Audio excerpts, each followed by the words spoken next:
2025 भर्तियों का वर्ष आज ही सुनिश्चित करें अपना सिलेक्शन और डाउनलोड करें तैयारी कर लो ऐप। लगभग 1000 या 1500 बच्चे इसमें चयनित शिक्षक बाहर होंगे जिस हिसाब से। तो प्रयास है कि इसके लिए कोई शैडो पोस्ट क्रिएट हो, तो वही सरकार का भी इस पे रुख सकारात्मक ही था।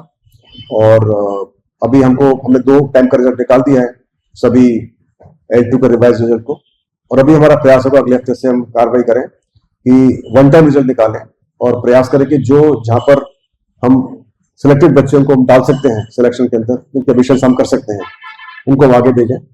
और उसके बाद फिर जैसा कोर्ट का निर्णय होगा, जो उन्होंने लगा रखा है, स्टे लगा रखा है चयनित अभ्यर्थियों के साथ में, उनके सपोर्ट में, उस निर्णय के पश्चात डिसाइड होगा कि आगे कार्रवाई कैसे है। सर, इसके स्कोर कार्ड कब तक अपलोड होगा?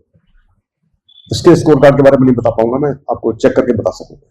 देखिए, जैसे मैंने पहले भी बताया और मैंने ट्वीट भी किया कि जब भी परीक्षा में अनुपस्थिति होती है, यानी कि बच्चे बिना सोचे समझे फॉर्म भर देते हैं या जिम्मेदारी से फॉर्म नहीं भरते हैं, जबकि उनके मन में होता है कि हम शायद एग्जाम देने नहीं आएंगे या शक में रहते हैं, और फिर भी फॉर्म भर देते हैं, उससे बहुत बड़ा खामियाजा भुगतना पड़ता है 3 स्तर पर। सबसे पहला तो ये कि जितने ज्यादा बच्चे फॉर्म भर देते हैं उतनी बड़ी तैयारी करनी पड़ती है, और मान लीजिए कि 33% बच्चे उपस्थित होते हैं, तो 66% यानी कि 2/3 जो स्कूल हैं जिनको हमने बुक कर दिया और यूज कर रहे हैं और यूज नहीं कर पा रहे क्योंकि वहां पर बच्चे नहीं आए हैं, वहां पर पढ़ाई नहीं हो रही है, तो उससे बहुत सारे लाखों बच्चे जो होते हैं वो पढ़ नहीं पाते हैं। तो सबसे बड़ा खामियाजा हमारे बच्चों को भुगतना पड़ता है, जिनकी पढ़ाई पर इसका बुरा असर पड़ता है। दूसरा होता है कि जब भी परीक्षा बड़े स्तर पर की जाती है, बड़े सेंटर्स पर की जाती है, ज्यादा सेंटर्स पर करनी पड़ती है, तो कई बार हमको प्राइवेट स्कूल भी लेने पड़ते हैं, कई बार हमको स्कूल ब्लॉक स्तर पर जाने पड़ते हैं। तो जब भी हम दूर दराज के स्कूल लेंगे, प्राइवेट स्कूल लेंगे, तो कई बार एक संभावना बनी रहती है पेपर लीक होने की। जब परीक्षा छोटे स्तर पर हो जाएगी, कम सेंटर पर होगी, तो बेस्ट सेंटर, बेस्ट कंट्रोल तरीके से हम परीक्षा करा पाएंगे, तो उससे हमारी जो पेपर लीक की संभावना है, नकल की संभावना कम हो जाती है। और तीसरा है खर्चे का। जब भी परीक्षा कराते हो, इतना सारा पेपर यूज होता है, ट्रांसपोर्ट यूज होता है, कई सारे अरेंजमेंट करने पड़ते हैं, संसाधन का यूज करना पड़ता है, उससे हमारे संसाधन का दुरुपयोग हो जाता है, पैसे का दुरुपयोग हो जाता है। हम उसी जो पैसा खर्च कर रहे हैं उसी से हम दूसरे कार्य भी कर सकते हैं।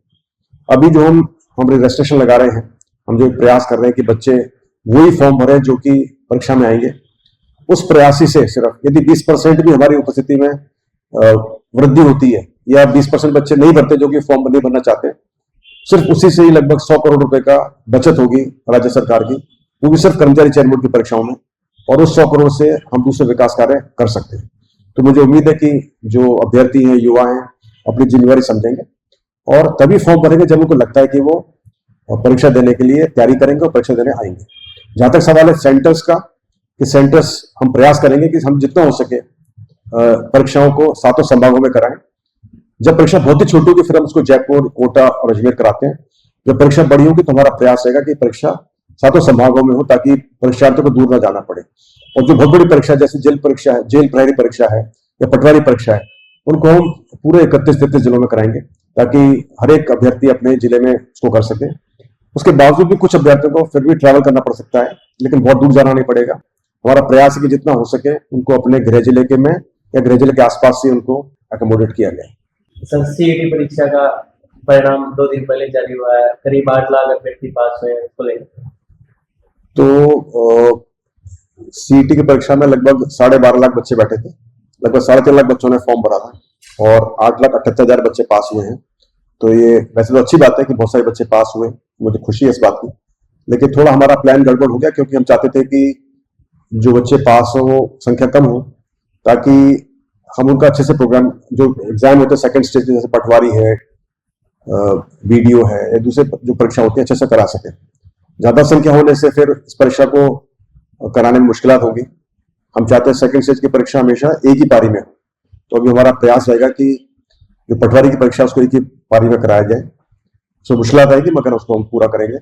और आगे सीटी कैसे है उसके बारे में विचार विमर्श चल रहा है कार्मिक विभाग से।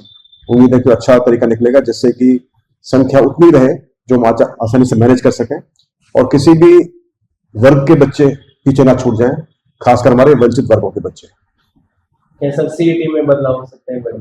हाँ, सीटी के जो फॉर्मेट में बदलाव संभव है और करना भी पड़ेगा, करना भी चाहिए, ताकि हम जो संख्या हमको चाहिए उससे बच्चे ज्यादा ना हो, या जितने ज्यादा हो मतलब कम से कम हो, ज्यादा नहीं, ताकि परीक्षाओं को हम एक सेकंड स्टेज में आसानी से करा सकें, एक ही पारी में करा सकें और कंट्रोल रूम में करा सकें। जितने ज्यादा संख्या बल होगा उसको उतना ज्यादा कराना मुश्किल हो जाता है। तो प्रयास है कि इसका कोई फॉर्मेट डिसाइड किया जाए, इस पर काम चल रहा है। इसका स्कोर कार्ड कब तक जाएगा? सीईटी का स्कोर कार्ड हम प्रयास करते हैं अगले हफ्ते जारी करने का।